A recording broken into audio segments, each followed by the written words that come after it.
দেখো দেখি কাণ্ড, কাল সুমন এসেছিল, তোমায় না দেখে ফিরে গেল। সুমন এসেছিল?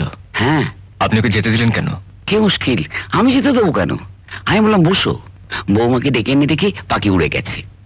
সেলিনা এখানে আছে? বাবার সঙ্গে যায়নি? না, ওই তো উপরেই রয়েছে। বললো শরীরটা একটু খারাপ। বললাম ডাক্তার ডেকে নি।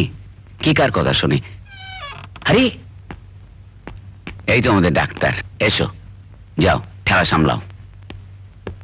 তাহলে আমার কথা তোর মনে পড়লো? কি বলছিস? তোকে আমি ভুলে যাব?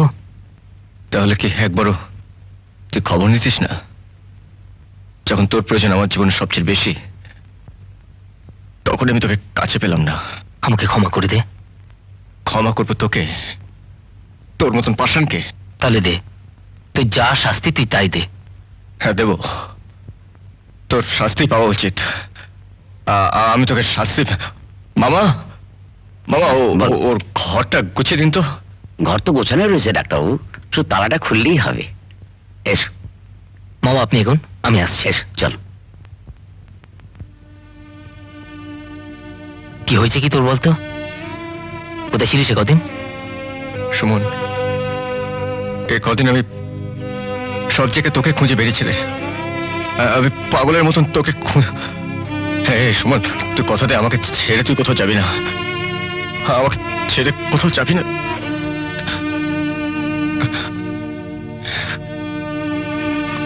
সেলিম, সেলিম, সেলিম শোন।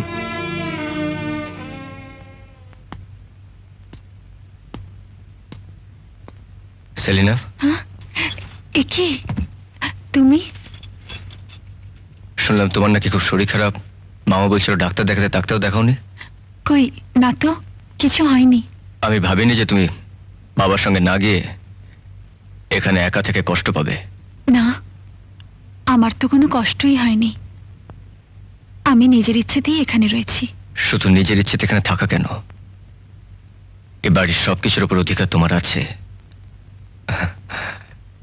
নেওয়া না নেওয়া তোমার উপর নির্ভর করছে। আর আমি যা করছি তোমার ইচ্ছে অনুযায়ী করছি বলে আমার ধারণা। যদি কোনো ভুল করি আমায় বলে দিও। ও হ্যাঁ, আর একটা কথা, আমি জানি যে আমার জন্য তোমার জীবনে সুখ শান্তি নষ্ট হয়ে গেছে। আমার দ্বারা যদি তোমার জীবনে সুখ শান্তি ফিরে আসে, নিঃসংকোচে বলো। আমার ক্ষমতা হোক আর না হোক, আমি চেষ্টা করবো যে তোমার জীবনে আবার নতুন করে সুখ শান্তি ফিরিয়ে আনতে।